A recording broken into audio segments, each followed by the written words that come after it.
అదే RTV app వార్తల్ని క్షణాల్లో చదివే అవకాశం ఉంటుంది. ఒక న్యూస్ పేపర్, ఒక టెలివిజన్ ఛానల్ మీ చేతుల్లో ఎప్పుడూ ఉంటాయి. నమస్తే, వెల్కమ్ టు ఆర్టీవీ. తెలంగాణ ప్రభుత్వం ఏదైతే కీలక నిర్ణయం తీసుకుందో టీఎస్ నుంచి టీజీగా మార్చేటువంటి పేరుని ప్రతిపాదనని అమలు చేయబోతున్నారంటే వస్తున్నటువంటి వార్త ఏదైతే ఉందో ఇటు కొంతమంది పబ్లిక్ కానివ్వండి, ఇతర పార్టీ నాయకులు ఏమనుకుంటున్నారు వారి మాటలో తెలుసుకుందాం. ప్రస్తుతం మనతో బీఆర్ఎస్ నాయకులు కల్లూరి పవన్ మనతో ఉన్నారు. అండి చెప్పండి, అంటే టీఎస్ అనే పేరు నుంచి టీజీగా మన తెలంగాణ ప్రభుత్వం మార్పు చేయాలని చెప్పేసి ఏదైతే సంచలన నిర్ణయం తీసుకుందో దాన్ని స్వాగతిస్తున్నారా లేకపోతే వ్యతిరేకిస్తున్నారా? ఏదైతే నిన్న రాష్ట్ర ప్రభుత్వము టీఎస్ నుంచి టీజీ పేరును మార్చడం ఏదైతే ఉన్నదో మేము రాష్ట్ర ప్రభుత్వాన్ని సూటిగా అడుగుతున్నాం.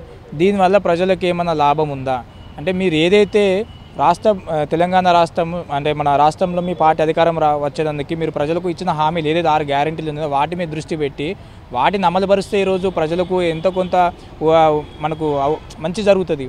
ఈ టీఎస్ నుంచి టీజీ మార్చడం వల్ల ప్రజలకు నిజంగా నేను అది మంచి జరుగుతుంది అనుకున్నాను, ఎందుకంటే దానివల్ల ఉపయోగం కూడా ఏం లేదు. ఒకటి.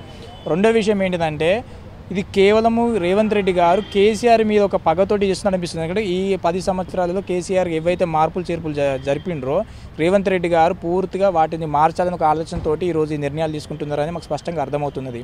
ఎందుకు అంటే టీఎస్ నుంచి టీజీ మారడం వల్ల దీనివల్ల చాలా ఇబ్బంది ఉంది. ఎందుకంటే ఈరోజు ప్రతి ఒక్క వెహికల్ కూడా ఈరోజు టీఎస్ అని ఉన్నది. మరి ఇప్పుడు మళ్ళీ వీళ్ళు మన రిజిస్ట్రేషన్ ఆఫీస్కి వెళ్ళి రిజిస్ట్రేషన్ చేయించుకున్నారు. దీనివల్ల వృధా టైం వేస్ట్, అంత సమయం వృధా అవుతుంది. రేపు మళ్ళీ ఒక 5 సంవత్సరాల తర్వాత కొత్త గవర్నమెంట్ వస్తుంది. మరి కొత్త గవర్నమెంట్ వచ్చినప్పుడు మళ్ళీ వాళ్ళు ఒకటి పెడితే మళ్ళీ అప్పుడు కూడా మనం చేంజ్ చేసుకోవాల్సిందే కదా. అంటే దీనివల్ల ప్రజలకు ఎన్నో ఉపయోగం ఉన్నదా అంటే, మీరు ఏదైతే 6 గ్యారెంటీలు ఇచ్చిండ్రో వాటి మీద దృష్టి పెట్టండి. మీరు ఫిబ్రవరి ఫస్ట్ తారీఖు నాడు మీరు ఉద్యోగాలు ఇస్తున్నారు, మరి ఎందుకు ఇవ్వలేదు? ఈరోజు మీరు మహిళలకు ఉచిత బస్సు ప్రయాణం అన్నారు. దీనివల్ల ఆటోలకు అనేక ఇబ్బందులు జరుగుతున్నాయి. చాలామంది నిన్న మన సెక్రటరీ ముందే ఆటో కాలిపోయింది. మరి దాని మీద ముఖ్యమంత్రి ఎందుకు స్పందిస్తలేరు?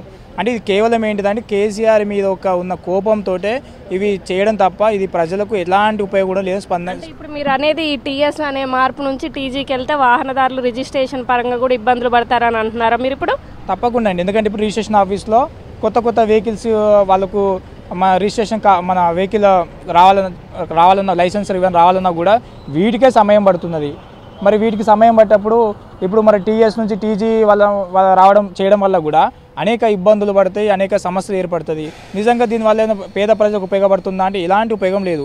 ఇది కేవలం ఏంటిదంటే ఒక టైం వేస్ట్. ఏంటంటే ఇప్పుడు అంటే మా ప్రజలు ఏంటంటే ఈ 6 గ్యారెంటీలు ఏవైతే ఉన్నాయో వాటి మీద దృష్టి మళ్లించడానికి ఇప్పుడు వాళ్ళు ఏమవుతుందంటే టీఎస్ నుంచి టీజీ మార్చుకోవడానికి వాళ్ళ టైం గడిచిపోతుంది. నెక్స్ట్ ఇంకొక 1 మంత్ అయితే ఎంపీ ఎలక్షన్స్ వస్తుంది, కోడ్ వస్తుంది. మేము ఏమంటారు, మీ కోడ్ వచ్చింది కాబట్టి మేము 6 గ్యారెంటీలు వెళ్ళమంటున్నారు. కాబట్టి ఈ ఏదైతే రేవంత్ రెడ్డి ప్రభుత్వం ఉన్నదో ఇది ప్రజలకు మీరు 6 గ్యారెంటీలు ఏవైతే ఇచ్చినో వాటి మీద దృష్టి పెట్టండి. వాటికి మీరు ఏదైతే మీరు గ్యారెంటీలు ఇచ్చినో అమలు చేయండి. ఈ టీఎస్ నుంచి టీజీ చేయడం వల్ల ఏమవుతుందంటే పూర్తిగా తెలంగాణ ఇప్పుడు ఏదైతే కొత్త ప్రభుత్వం ఉన్నదో కేసీఆర్ మీద ఒక కోపంతో తప్ప, అంటే కేసీఆర్ గారి 10 సంవత్సరాలు మంచి చేసిండు అంటే ప్రజలకు కేసీఆర్ అనే పేరు కనబడద్దు అనే ఒక కోపంతో జరుగుతుంది తప్ప, మీరు ఎన్ని చేసినా కూడా కేసీఆర్ అనేది ప్రతి ఇంట్లో ఒక పెద్ద కొడుకులాగా. కాబట్టి మీరు ఏమి చేసినా కూడా కేసీఆర్ అనే వ్యక్తిని చరిత్ర నిలిచిపోయిండు. తెలంగాణ సాధించిన వ్యక్తి ఎవరంటే కేసీఆర్ గారు. మీరు టీఎస్ నుంచి టీజీ చేస్తే ఏమున్నది? టీఎస్ నుంచి టీజీ చేస్తే కలిగే ప్రయోజనం అసలు ఏం లేదంటారా? ఏముందండి, పేద ప్రజలు ఏం కోరుకున్నారు? మార్పు కోరుకున్నారు. అంటే మార్పు ఏ పరంగా కోరుకున్నారు అంటే, తెలంగాణ రాష్ట్రంలో మీరు వస్తే మేము ఇది చేస్తాము, మేము నిరుద్యోగులకు ఉద్యోగాలు ఇస్తాము, మేము ఈ 6 గ్యారెంటీలు అమలు చేస్తామని చెప్పిండ్రు. మరి ఇక్కడ ప్రజలకు ఎక్కడ ఉపయోగపడుతున్నది? సెక్రటరీ ముందు ఆటో కాలిపోతుంది. మరి ఎందుకు మీరు ప్రెస్ మీట్ స్పందిస్తారు? అంటే మీరు కేవలం ప్రెస్ మీట్లు పెట్టి ముఖ్యమంత్రిని కేటీఆర్ గారిని తిట్టడమే తప్ప మీరు ప్రజలకు ఇది 6 గ్యారెంటీలు ఎక్కడ అమలు పరిచినండి? ఒక ప్రెస్ మీట్లు ఏమంటాడు, కేంద్రంలో మా ప్రభుత్వం వస్తుంది 6 గ్యారెంటీ అమలు అంటే స్పష్టంగా చెప్తున్నాడు.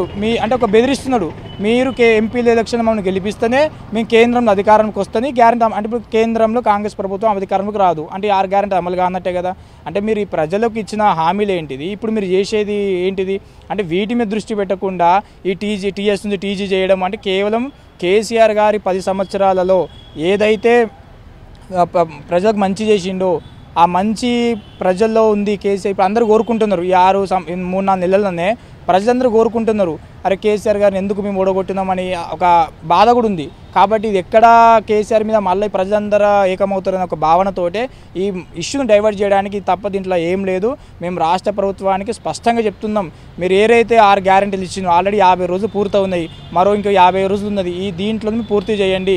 మళ్ళీ ఎంపీ ఎలక్షన్స్ వచ్చినాయని అవి వచ్చినాయని ఇవన్నీ చెప్పొద్దు. ఇంకొక విషయం ఏంటంటే టీఆర్ఎస్ ప్రభుత్వము గతంలో రైతు బంధు కావచ్చు ఇలాంటి పథకాలు అమలు చేసిండ్రు. ఎందుకు వాటిని మీరు ఆపే పరిస్థితి ఎందుకు వచ్చింది అంటే మన దళిత బంధు ఎందుకు బంద్ చేయవలసి వచ్చింది అంటే దళిత బంధు దళితులు బాగుపడద్దా?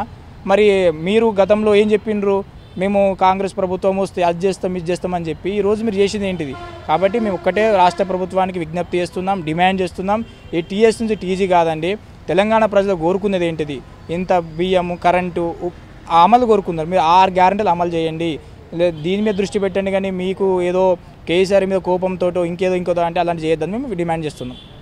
చెప్పండి, అంటే టీఎస్ నుంచి టీజీగా పేరు మార్చబోతున్నామంటూ తెలంగాణ ప్రభుత్వం సంచలన నిర్ణయం తీసుకోబోతుంది, మీరు దీన్ని స్వాగతిస్తున్నారా? టీఎస్ నుండి టీజీగా మార్చడం చాలా సాధ్యం కాదు రేవంత్ రెడ్డి సర్కార్కు. ఈ కొట్లాడి తెచ్చుకున్న తెలంగాణలో కేసీఆర్ గారు కలలు కన్న తెలంగాణ 10 ఏళ్ళు స్వర్ణయుగం చేసిండు. దీన్ని రేవంత్ రెడ్డి వచ్చి 50 రోజులు కాలే టీజీను టీఎస్ నుంచి టీజీగా మార్చడం ఇది తెలంగాణ ప్రజలంతా వ్యతిరేకిస్తున్నారు. ఈ 55 రోజులు అవుతుంది రేవంత్ రెడ్డి సర్కారు. ఈరోజు ఇచ్చిన హామీలు అమలు చేయి కానీ ఇది మార్స్తా అది మార్స్తా అని కళ్ళబొల్లి మాటలు చెప్పడం సాధ్యం కాదు రేవంత్ రెడ్డి సర్కారుకు. ఈరోజు ఊళ్ళల్లో కూడా ఉచిత విద్యుత్ ఇస్తా అన్నాడు, ఉచిత విద్యుత్ ఇస్తా అన్నాడు. 24 గంటల కరెంట్ ఇస్తే రైతులు బాగుపడతారు. రైతు బంధు ఇవ్వు, నువ్వు ఇచ్చిన పింఛన్లు ఇవ్వు, కానీ ఇది మార్స్తా అది మార్స్తా అనడం కరెక్ట్ కాదు. ఇవాళ ఊళ్ళల్లో కూడా నిండు కుండలా ఉన్న బావులు కూడా ఇవాళ కిరేన్లు వచ్చినాయి, మళ్ళీ కుప్లింగ్లు తీసుకొచ్చుకొని కూడా రైతులు బావిలలో పూటిగా తీసుకుంటున్నారు. నువ్వు కరెంట్ ఏడిస్తున్నావు, రైతుకు ఇప్పుడు నాట్లు వేసుకుంటున్నారు, నువ్వు రైతు బంధు ఇవ్వట్లేవు, పింఛన్లు ఇవ్వట్లేవు. ఇవన్నీ మాయమాటలు చెప్పి ఇలా కేసీఆర్ గారిని అబ్బాస్ పాలు చేయడానికి ఈ అవినీతి చేసిండు, కాళేశ్వరంలో కుంభకోణం చేసిండు. ఇవన్నీ కాదు, నీ పని నువ్వు చేసుకో. నువ్వు 5 ఏళ్ళు అవకాశం ఇచ్చింది కదా, నువ్వేందో నిలబెట్టుకో. కేసీఆర్ గారు అనేటోళ్ళు సమైక్య రాష్ట్రంలో ఉన్న తెలంగాణ రాష్ట్రాన్ని కొట్లాడి తెచ్చిండు. ఆయన లెక్క నువ్వు 10 ఏళ్ళు చేయి, తెలుస్తుంది. కానీ ఇవన్నీ అబద్ధాల మాటలు చెప్పి గద్దెనెక్కినాక కూడా ఈ అబద్ధాలు మాట్లాడడం రేవంత్ రెడ్డి సర్కారుకు సాధ్యం కాదు. ఇది మీరు తెలంగాణ రాష్ట్రాన్ని మంచిగా పాలించాలనుకుంటే మీ పని మీరు చేసుకోండి, కానీ కేసీఆర్ని ముట్టుకుంటే అది కరెంట్ షాక్ తాకుతుంది. మీరు కూడా ఎక్కువ రోజులు కూడా చరిత్రలో నిలిచిపోరు. ఇక కేసీఆర్ మహానుభావులు లాంటి బయటకు వస్తారు. మళ్ళీ ఈ పార్లమెంట్ ఎలక్షన్లో కూడా మీకు ఎలా కరుగాల్చి వార్త పెట్టారో ప్రజలు కూడా నిర్ణయించుకున్నారు. అయ్యో పాపం కేసీఆర్ గద్దె దిగిండా అని కదా. ఏదైతే టీఎస్ నుంచి టీజీగా మారబోతున్నటువంటి తెలంగాణ పేరు ఏదైతే ఉందో అది మార్చొద్దు, దానివల్ల జరిగేటువంటి ఇబ్బందులు ఉంటాయి. అలానే రిజిస్ట్రేషన్స్ వాహనాలకు సంబంధించి కూడా ఇబ్బందులు పడుతూ ఉంటారు. ఇది కేవలం కేసీఆర్ మీద ఉన్నటువంటి కోపంతో ఇప్పుడు ఉన్నటువంటి తెలంగాణ ప్రభుత్వం చేస్తున్నటువంటి కుట్ర తప్ప ఇందులో ఏం లేదు. దీన్ని మేము వ్యతిరేకిస్తున్నాం అంటున్నటువంటి బీఆర్ఎస్ నాయకులతో విన్నారు కదా, వారి వాదన అయితే. ఇలాంటి మరిన్ని వార్తలను అయితే మీ ముందు తీసుకొస్తుంది మీ RTV ఓటు స్టూడియో. మరిన్ని వీడియోస్ కోసం ఛానల్ ని సబ్స్క్రైబ్ చేయండి, లేటెస్ట్ అప్డేట్స్ కోసం వాట్సాప్ ఛానల్ ని ఫాలో చేయండి అండ్ లింక్ డిస్క్రిప్షన్ లో ఉంది.